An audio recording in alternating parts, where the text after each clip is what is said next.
Welcome to Le Rendezvous. My name is Garance Doré and I'm a writer with so many stories to tell and ideas to share that I created this special moment to talk about all the things that are going on in our lives. So come, let's spend a moment together. Le Rendezvous is brought to you by Doré, the skincare line I co-created, wanting to bring more simplicity and efficacy to our lives. Check out the end of the episode for a special code just for you, the Rendezvous listeners. Last weekend, I turned 48 years old. And today, in my series about the beauty of aging, I want to talk to you about how all this feels. Some of you may have met me when I was in my early 30s when I launched my blog. And it's funny because when I look back, I'm like, oh, I was such a baby. I didn't know anything. But then I think twice and I realize I feel exactly the same. And I remember when older people would tell me, oh, you'll see, you'll feel exactly the same. You'll have the same doubts and the same questions and your personality won't be that different. And I thought, oh, they're just doing that because they want to pretend that they're still young. And no, there is a lot of truth in that. But if I look closer, I can see that actually I'm such a different person. And one of the reasons is that I've changed the life around me.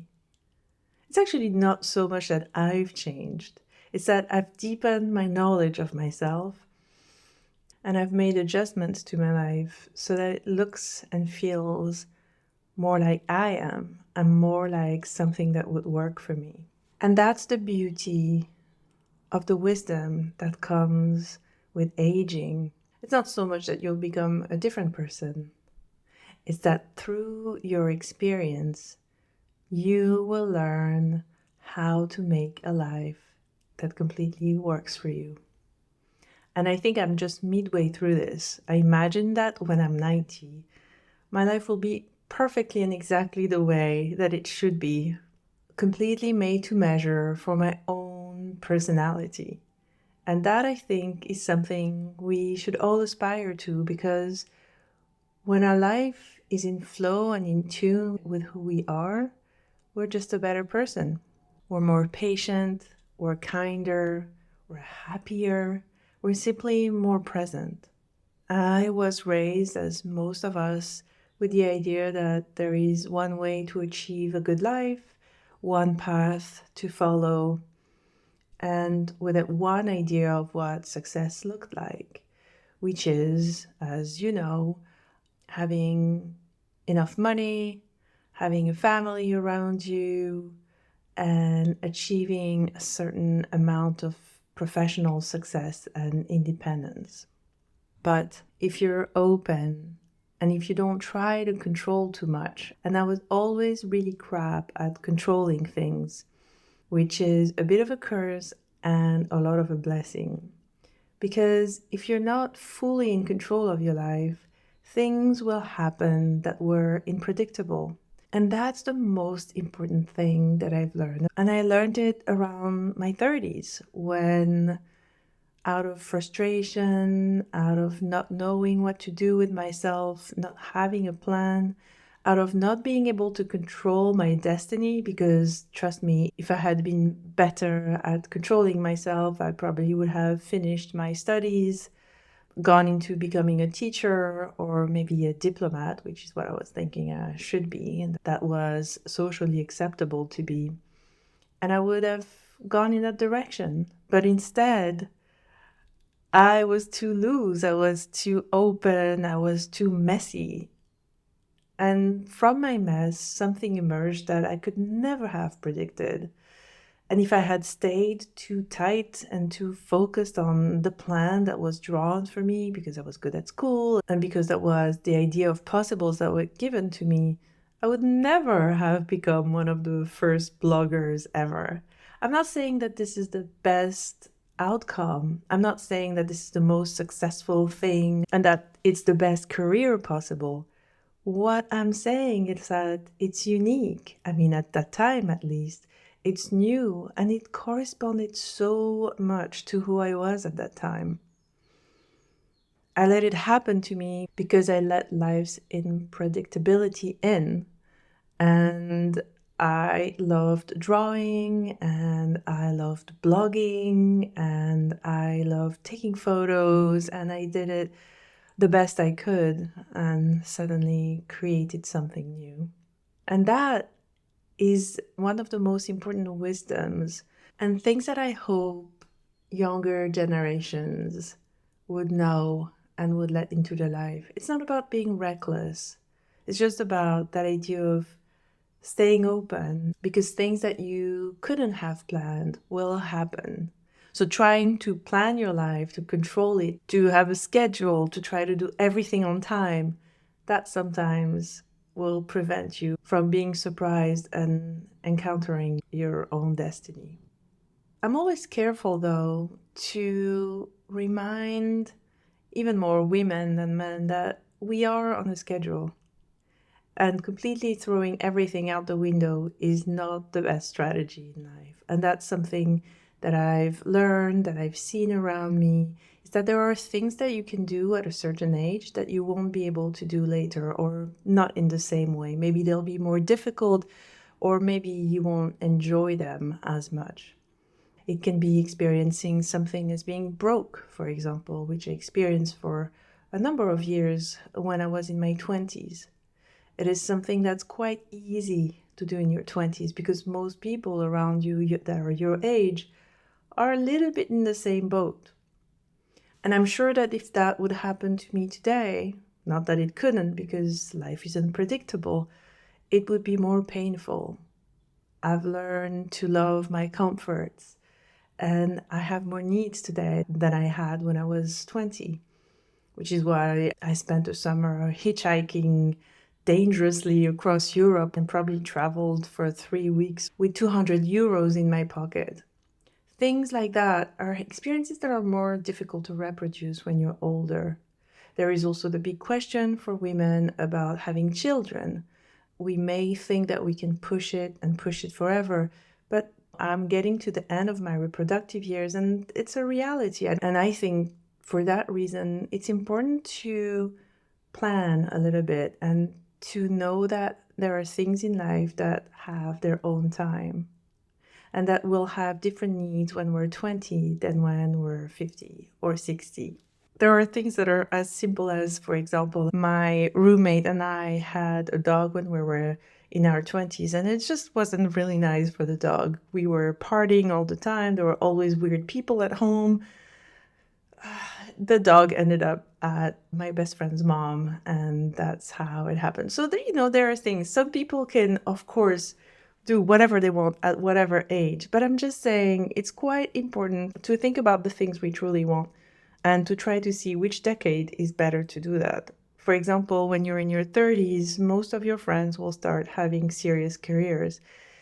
And that can be quite frustrating if that's the moment that you choose to have your freedom moment, that the one that I had in my 20s. I was always working for making money because nobody was giving me money, so I always had little jobs. But my 20s were more a decade to, be broke, get drunk, try things, party a lot, travel for cheap, make a ton of mistakes. And had I done that when I was in my 30s, I probably would have felt a sense of emergency towards life and a fear that I wasn't building a career. So to me, I can say that the 30s is a wonderful time to build your career.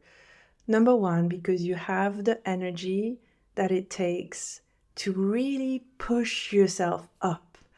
And it's funny today, sometimes I hear young people telling me about their work-life balance. And I think that it's okay to want that. But if you're looking for work-life balance in your 30s or in your late 20s, you're probably looking at a career that's going to be less spectacular. I'm sorry about saying this, but the people who really pushed themselves had to have a few moments when they were exhausted, when they were working after hours, where they were crying over their non-achievements, their failures, and all that, because really pushing yourself up in your career sometimes means that you need to go the extra mile and to lose a little bit of sleep about it, to build that company, to become the most important person in your workplace, to exceed your expectations towards yourself. And if that happens in your 30s, it can be quite wonderful because you have the energy, because you have the excitement, because you want to eat the world. And doing that earlier sometimes can mean that you won't enjoy the fun of just dating, going to parties, traveling as much as you want, and deprive yourself of this time. And doing it later will mean that you have more responsibilities, maybe you have children, and you just won't have the same level of energy, and sometimes even not the same ambition. Ambition changes as we grow. So it's something to know, meaning that we don't get less ambitious, but our ambition is less laser focused on social achievement. Ambition becomes more diffuse. It's more about being healthy, creating a wonderful social life, finding the perfect place to live for yourself. But in your 30s, you'll see most people get really excited about building a career. And so all these things I think are important to take into account. And those are the things that I've learned is that, yes, life is unpredictable and we should stay open to it. And having too much of a plan is not the best idea, in my opinion. But having a general sense of when to do what is definitely an asset, because there are energies in life that will come stronger at a moment. And it's good to catch that wave. For me, catching the wave of creating a career in my early 30s when I had nothing else to think about was absolutely wonderful. Also, everybody around me was doing the same thing. It was quite exciting. And those are some of the fundamentals that you learn as you get to a certain wisdom in your aging. And again, I'm not talking to you as a very old person. I certainly will be much more interesting and full and educated when I'm in my 80s. And by then, my advice will be absolutely stellar. I don't consider being 48 to be the owner of the most wisdom in the world, but I also remember when I was 20 and when I was looking at my mom. Actually, when I was 20, my mom was only 40. We're 20 years apart. And she looked so old to me. And also I was always looking to her for advice. So I want to keep in mind that even though I still feel naive, there are many things that I've learned. And I do have a little more wisdom than when I was 20. The most important thing that happens between 40 and 50 to most of my friends, to myself, is that, and look, you can't really prevent that. I can give you as many pieces of advices and tell you stories and share experiences of myself and my friends. You're going to make your mistakes if you're in your 30s, if you're in your 20s. What I've seen happening a lot in people's 40s and 50s, early 50s usually, is that whatever plan they made and really forced and pushed and went for it and made some sacrifice and really tried to apply all of their will to make these dreams happen, this image that they had of the perfect life that they want, whether it's that marriage that they invested so much in, or that career, or those children, whether it's all of it together or just one specific dream that we had. Usually between your 40s and your 50s, life is going to come and scramble all of that. Maybe just one part of it that's going to kind of have a ripple effect on all the other aspects of your life, or maybe all of it at the same time. And that's quite crazy.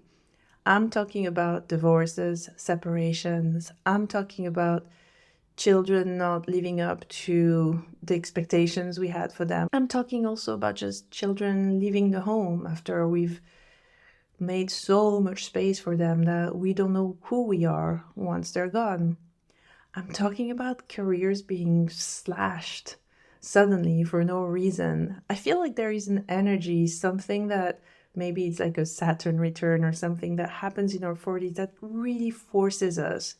Life wants to force us to look at ourselves and our lives and be like, you want to keep going like that? Or do you want change? And forces us to just let go, stripes us down of things that we were holding on to so strongly. And it can be as simple as starting to feel aging in your body.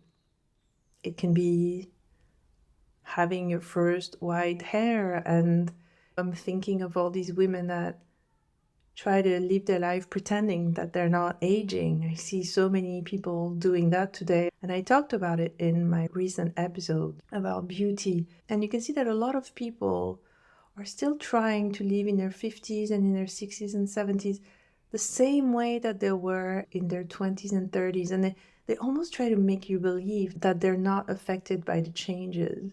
But everybody that's going through aging, which is absolutely every one of us, can feel that things are not the same when you're 40 and when you're 20. And I don't really believe in living in denial. And I think that this decade is super interesting because it's the moment when life tells you, still want to keep living in denial? Or are you ready to live a life that's more personal, that really belongs to you, that's unique, that's just yours? Are you ready to meet yourself? And this idea of living a life more true to ourselves, which is often stemming from the destruction of those dreams that we had. And we're like, okay, this didn't work as much as I wanted. And sometimes the destruction is not just a divorce, it can just be a giant disappointment. You're up there on top of your mountain and you've done everything that you were told to do. You have your 2 kids and you have your career and you have your beautiful house and your husband is lovely, and you look at all it took to achieve that and you realize you're bored, or you're not satisfied, or this is not enough, or you're tired. And this is the disaster, the beautiful disaster at the present of things that happen in your 40s. And what I believe is that this energy is here to teach us 2 things. And number 1 is to tell us to look closer at our lives and see if we are living a life that's true to our soul and to ourselves. And number 2 is that it's time to learn how to let go. And that's a very humbling, fantastic, weird, different moment. We often talk about midlife crisis, which I think now is happening later in one's 40s.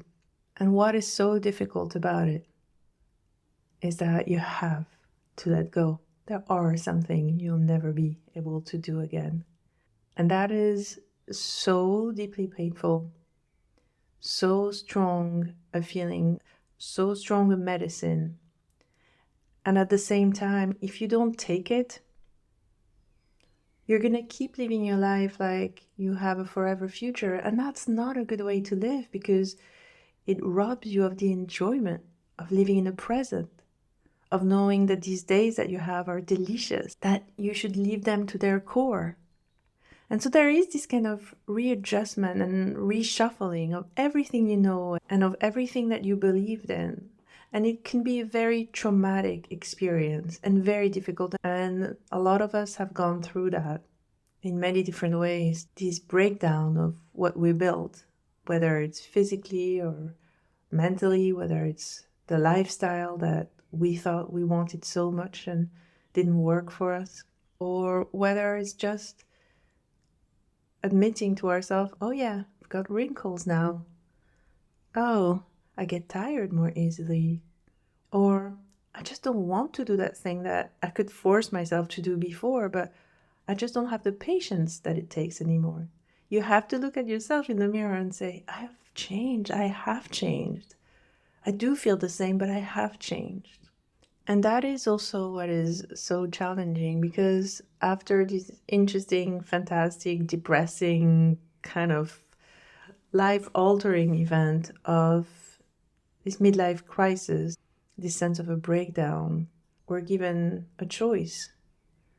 If we decide, we can choose to live in more freedom, let go of dreams that are not ours, and try to live a life that's closer to who we truly are. And that also is difficult, because freedom is a choice that is always challenging. Telling the world, this is who I am, this is what I want, and this is my needs, and I won't apologize anymore. I'm just going to live the life I want from now on. I've done everything you told me and it didn't work. And that is so difficult. It's so challenging.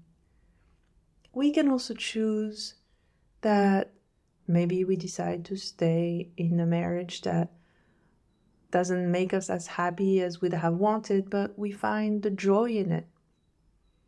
Maybe we just keep with that career that's not very satisfying, but that accommodates the life that we want. And that should be a personal choice. I think that actually most people who feel deep down that they will never be happy if they don't fight for the path of more freedom, for breaking contracts that they had before, they know it deep down inside themselves. They'll encounter something that will tell them, you have to confront this need for freedom. I know some of my friends who got into deep depressions, and freedom wouldn't let them negotiate. And I have friends who just kept on the path that they had created for their whole life, and it worked for them. So don't feel any pressure, even if you feel the destabilization of going through that moment. Don't feel any pressure one way or another. And I think that's one thing that hopefully comes with the wisdom of aging, is that you're free to make your choices. Lastly, life is not in those big choices and in those big moments. It is, obviously, but often this is presented to us as the big deal, the big choices, the big stuff are the most important. When actually life is lived in the small moments. And that is the most important thing to remember. You can change your life, you can move to the other side of the world and start a coffee shop when you used to be in finance, or take up pottery, or launch a new company in your 70s. You can do all of these things. But if you haven't learned to enjoy your coffee in the morning, to love the small things about life, to laugh about things, and that's the most important thing, to surround yourself with people you love, to stay healthy enough that you can stay vibrant and independent. All those small things are as important in making a beautiful life as the big life decisions. And they're as important to educate ourselves to enjoy.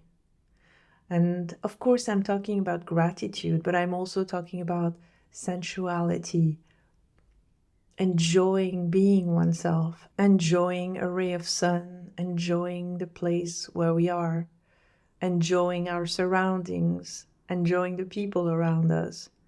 Those are as fundamental as the big life movements. And that's why, to come full circle, we don't really change. We're always the same as when we were a child. We have our dreams. We have our plans and our projects and our expectations and our personality and the things we love and the things we hate. We don't change, but what we do is we adapt the life around us so that we live in the best expression of ourselves. And that's the wisdom that comes and the beauty of aging.